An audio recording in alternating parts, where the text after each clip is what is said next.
The majority of people that say don't follow your passion are in a certain situation that doesn't allow them to follow their passion, and the people that say follow your passion are in a situation where they are allowed to follow their passion, right? And it's all about just figuring out which field you're in, right? Can you afford to follow your passion? Can you not afford to follow your passion? So if you have nothing, if you're relatively poor, and if you don't know what to do with your life, do not follow your passion. Absolutely don't follow your passion, because it's just gonna go downhill from that. And I mean, at the end of the day, remember, doing nothing is also an action that leads to nothing. So would you rather take the action that actually leads to something, or the action that leads to nothing? Your choice. Hey guys, welcome back. My name is Ricardo, and this is the journey from 0 to a million and beyond, where I take my experiences, my life lessons, and mistakes I make along the way, share them with you guys so you don't make the same mistakes as me. Today, we'll be talking about following your passion, whether that's the right thing to do for you or whether that's the wrong thing to do for you. So I'll give you both sides of the spectrum, whether you should or whether you shouldn't, right? So let's get right into it. First, I want to kind of define passion, what it really means. What does the statement follow your passion mean, and how does that apply to modern time? Now first, let's debunk the myth that following your passion means you'll never work a day in your life because you're doing what you like doing. This is often a very misleading concept and is promoted by self-help gurus. They often give the message that following your passion gives you purpose and gives you direction in life. And they often put you through this whole cycle of excitement, realization, and inaction. Now, this just basically means that you start at the excitement. Yes, I will follow my passion. I'm gonna do it. Let's get to it. Then you come to the realization that, not everybody has a passion. Not everybody knows what passion is, what they like doing, what do they see themselves doing for years and years on it. And that often leads to inaction, which now that I don't know what my passion is, I'm just not gonna do anything until I figure that out, which is very, very bad and the wrong way of doing things. Now, let me tell you some problems with the whole follow your passion message. And number one is that it is essentially assuming that following your passion is a good thing. Historically speaking, passion comes from the Latin root word patior. I probably butchered that, but patior really just means to suffer or to endure. Think about that for a second. This message also gives the impression that you can only have one true passion, and it applies pressure to finding one passion, not having multiple, just having one passion, which for most people, that's just not the case. This also gives the impression that all passions are viable and legal. I mean, look at mass murderers, look at psychopaths. What is their passion? To kill people. And the last time I checked, killing people is pretty illegal. So this message is wrong. And this message also gives the impression that everybody is naturally born with a passion. They naturally inherently have a passion. And that's just not the case for a lot of people. A lot of people don't really have the passion of a sport. They don't have a passion of art. They don't have a passion of many little things. And they go throughout their lives thinking that, hey, I'm trying to chase this passion. I don't even know what it is. Now that we kind of define passion and we kind of put in modern culture's way of seeing passion, let's look at my side of the spectrum from my personal experience of why passion is not really a thing you should chase in business. Now, let me take out the streams out of the way. I know that there's people that, there's athletes that follow their passion, and now they're really successful, really famous, really rich. Yes, of course there's those. There's entrepreneurs that follow their passion, made a living off of that passion. Yes, I know that, but let me give you this example. Steve Jobs, everybody knows who Steve Jobs is, founder of Apple, creator of the iPhone, MacBook, all of this, right? What was his passion? His passion was not building computers. It was not building phones, building software. That came after. His true passion was this whole meditation, Zen type of stuff that he was really into. And if he were to actually follow that, he wouldn't have made Apple. Apple wouldn't be a thing today. So that's a really prime example of, passion and your actual career, your entrepreneurship are two separate things that should be separate until eventually they become one. We'll get to that later. Now, reason number one is practicality over passion. Wealth is built through practical means, not passion.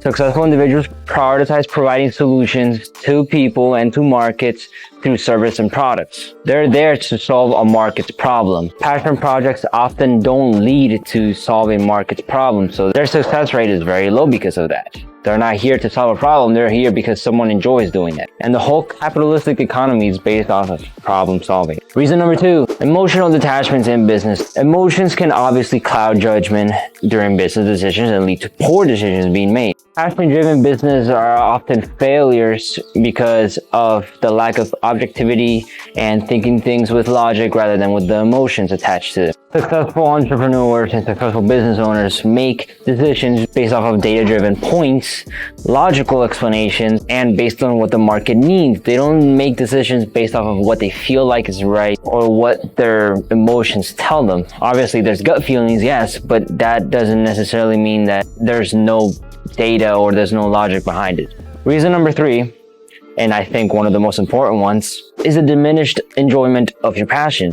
Turning a passion into a business can often lead to loss of enjoyment in that passion, right? Because now you're not just doing it because you like it. Now it becomes the way that you actually bring income. It's the way that you actually support yourself, your family, or whatever the case may be. And your financial success often requires you to have a product or service that people actually want and need, not products or services that you think they need. And this battle between practicality and passion often leads to just disenjoyment, and your passion starts feeling like a chore, and it feels like at this point you're just hitting benchmarks instead of doing what you truly like doing.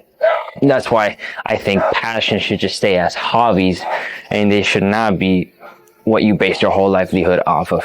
Again, there's unicorns here that happen sometimes, but for 99% of people that just won't be the case. So these 3 reasons are mainly why I think business and your passion should completely be separate. And just for your own sake, for your passion's sake, and for the people that work with you, be fair, be just, detached emotionally, choose practicality over your passion, and find that balance, separating both of them in order to be successful, in order to get to the wealth levels that you want, in order to be less stressed. Now, there are cases where you get to a point in your career where you actually start loving what you're doing, right? But that doesn't necessarily happen beforehand, right? You're in there doing all the work, all the hard work, and all the boring work. And I mean, who loves doing that? No one likes doing that. But then when you start seeing success, when you start seeing things working out, when things start going your way, that's when you actually feel like, hey, I like doing this. I like making money. I like solving these problems. And this just suddenly turns into my passion. And that's okay. Modern messages saying that we're supposed to be born with a passion, we're supposed to know what that is right off the bat, that's just not true. It does not apply to everybody. So my advice to you, if you're starting something, or if you think of starting something that you like doing, listen, don't focus on that yet. Build your foundation, build your wealth first, and then if you feel like doing something related to your passion, make sure that it's very controlled, very emotionally detached, and very balanced.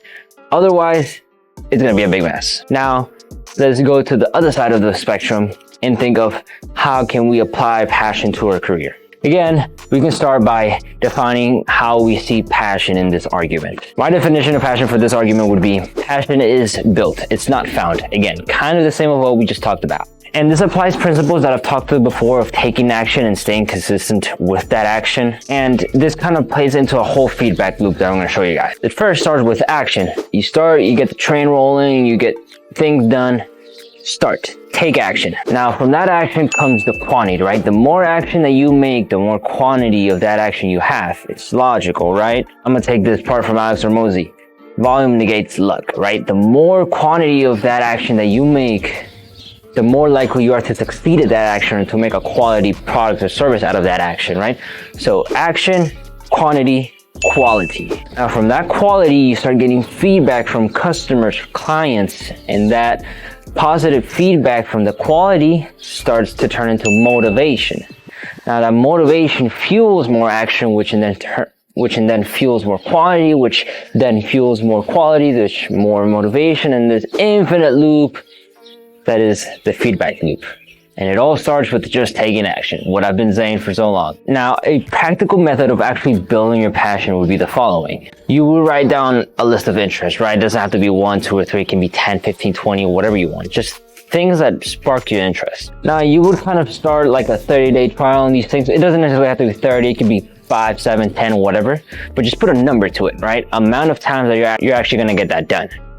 And Obviously, the more times you do it, the more likely you are to get good at it, the more likely you are to go into the whole feedback loop we just talked about. Now, how are you going to choose something out of this list that you just made? You can use questions to overcome your fear to make a choice. Which one do I feel more comfortable doing? Which one do I feel like it's going to yield the most results? Which one do I feel like the market will need? Or which one do I feel like there's more of a problem solving aspect to it or not? Or if you just don't know which questions to ask, you can just flip a coin, right? Flip a coin, heads, tails, whichever one comes first. Now, some common concerns that come with this are the fear of taking the wrong path. And now let me debunk this with these 3 basic points. Any action is better than inaction, right? So the fact that you just got started, the fact that you just tried, you're, again, ahead of 90% of the people that are stuck in that analysis paralysis state.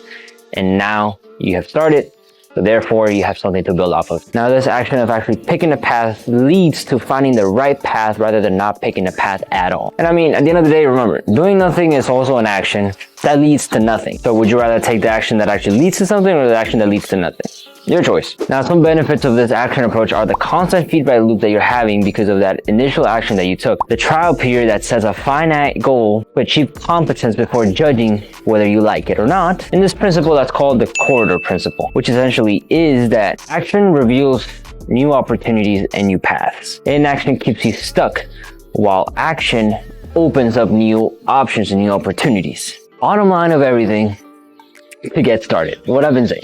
Just get started, get the ball rolling, figure out what you're gonna do. If you're gonna go the more practical business way, find the market needs, build your wealth, build something that's worth having, and then follow your passion. Or if you're on the other side of the spectrum, actually intentionally start building towards that passion. If that's the right light you want to go to, follow the feedback loop.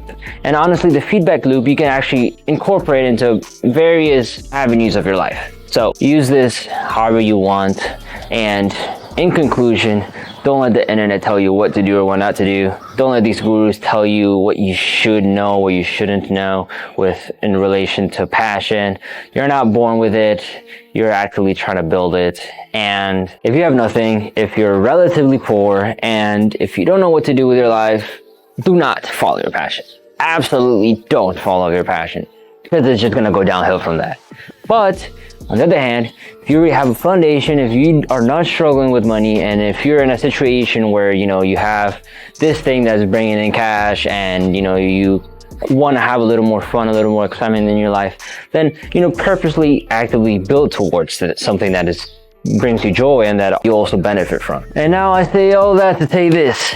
Everyone's different. Everyone has their own thing going on. This is just so you all have a fair, unbiased opinion about what to do in which stages of your life. And I honestly feel like the majority of people that say don't follow your passion are in a certain situation that doesn't allow them to follow their passion, and the people that say follow your passion are in a situation where they are allowed to follow their passion, right? And it's all about just figuring out which field you're in, right? Can you afford to follow your passion? Can you not afford to follow your passion? So figure out which one you're in, follow these 2 ways that I just spoke about, and then build from there. If you guys have any questions, if you guys have any feedback, let me know as well. Trying to put out content that's good for you guys, that you guys like. So stay tuned. We have more guests coming in, very, very special guests. I know you guys like the other ones. We have a very special guest coming in very soon. And until next time, see you guys.